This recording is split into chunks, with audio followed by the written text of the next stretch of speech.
Yes, Pontiac once built a transparent car, and no, this isn't clickbait. Hard to believe, but this happened in 1939. Yes, you heard that right. A car from the 30s with a see-through body. In this video, we're taking a closer look at the story behind Pontiac's Ghost Car. Back in the 1930s, plastics were still a new frontier. In fact, most people had never even heard of the stuff. DuPont had just invented nylon a few years earlier, originally used for stockings, and another company, Roman Haas, had come up with something called polymethyl methacrylate. Thankfully, they branded it as plexiglass, which is easier to say, and made it a whole lot easier to market. At the time, plexiglass was being used as a middle layer in laminated safety glass, primarily for car windshields.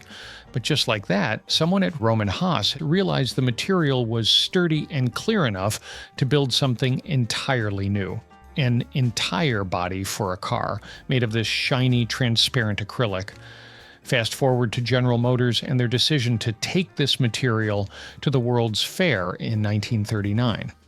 At first glance, this might seem like a gimmick, and in many ways it was, but it was also the ultimate display of engineering and design, something nobody had seen before. A car that didn't hide its innards, that proudly put everything on display for the world to marvel at. Now, let's talk about the car itself. General Motors wanted to do something big for the 1939 World's Fair. They were already showing off all kinds of futuristic technology in their Futurama exhibit, predicting the world of 1960, things like robot highways and endless suburbs. But alongside the exciting visions of the future, Pontiac dropped something totally different. They took a standard 1939 Deluxe 6 sedan, a relatively unassuming car in itself, and decided to build it entirely out of plexiglass.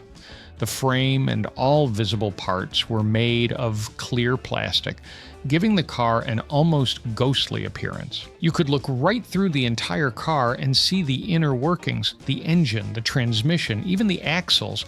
Nothing was hidden behind steel panels or painted surfaces.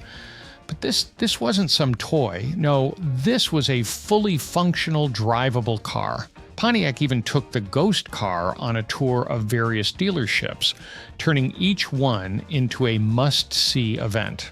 In the 1930s, this was marketing gold. For most folks, walking into a dealership and seeing a completely transparent car must have felt like spotting an alien. It probably made every kid tug at their dad's sleeve, begging to stop and see the invisible car. And let's be honest, the adults were probably just as impressed. Picture this, it's 1939 and you've traveled to New York for the World's Fair, excited to see all the groundbreaking innovations.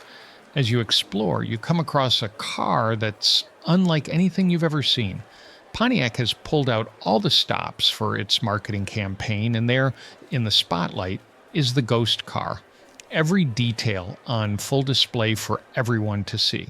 With its full transparency, the car showcased everything from the engine's complex inner workings to the copper-plated steel parts, and even the tiny details like the spare tire in the trunk. The rubber on the running boards was white, the tires were classic white walls, and the interior left nothing hidden. This thing stopped people in their tracks. You'd walk by and suddenly be looking at a full-size car made entirely out of clear plastic. Not a model, not a display piece, an actual working car with everything visible.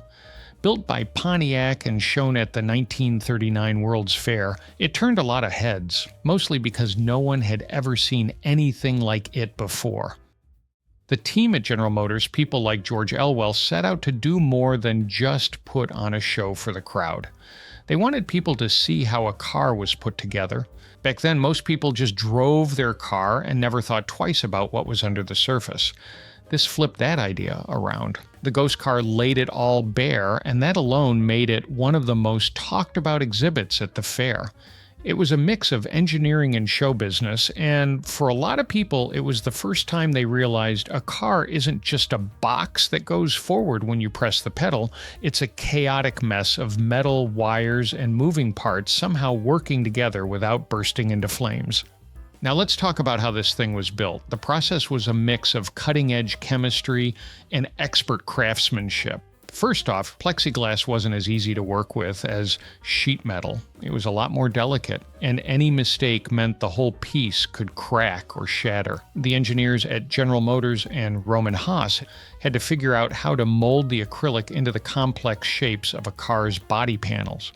They experimented with heating and pressing the material into molds, ensuring it didn't warp or bubble. But the real challenge came when it was time to assemble the car. Even though the frame was made of steel like any other car, the acrylic body had to be carefully mounted onto it. The seams where the panels met were bonded with adhesives, but the whole process was a delicate dance of precision. The car was painted in some parts, namely the engine bay and the frame, so there were subtle elements of color, but the star of the show was always that clear, pristine plexiglass exterior.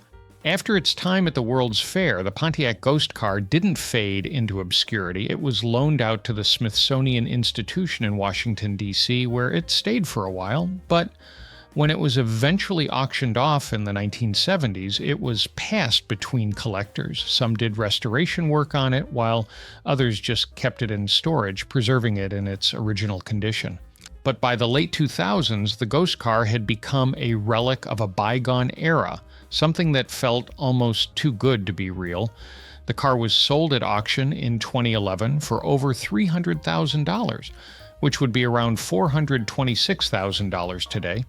While it no longer cruises the streets, it still holds a place in automotive history as one of the most forward-thinking projects General Motors ever took on. Here's something interesting I came across. There was supposedly a second Ghost Car, this one based on a 1940 Pontiac Torpedo 8, but it didn't stand the test of time like the first one. It was displayed at the Golden Gate International Exposition in San Francisco after the New York World's Fair, and then it just vanished. Some say it was sold. Others think it was destroyed. No one really knows. And while I did find a few mentions of it, I couldn't track down a single photo. So honestly, I'm not even sure it existed. If you know anything about it or have come across any information, feel free to drop it in the comments. I'd love to hear more about it. Even if the Ghost Car was mostly a PR stunt, it still worked. It pulled people in and got them talking. It wasn't about horsepower or top speed, it was about imagination, and that's part of what makes it so unforgettable. Cars like this might not change the world, but they remind us that creativity has always had a place in the garage. So, what do you make of the Pontiac Ghost Car? Cool idea way ahead of its time, or just a weird one-off from the 30s? Do you think we'll ever see transparent cars as a real option from car makers? Let me know in the comments. This video was inspired by 3 articles about the Pontiac Ghost Car, one from Haggerty, another from Slash Gear, and a third from Auto Evolution. You can find links to these articles in the Google Doc linked in the description. I highly recommend checking them out for more in-depth information. If you enjoyed this video, feel free to subscribe and click on the recommended video that appears on the screen. It's all about 10 rare cars Ford built but never released, including forgotten ones like the Ford Corrida and the Ford Brezza. Otherwise, I'll see you in the next one.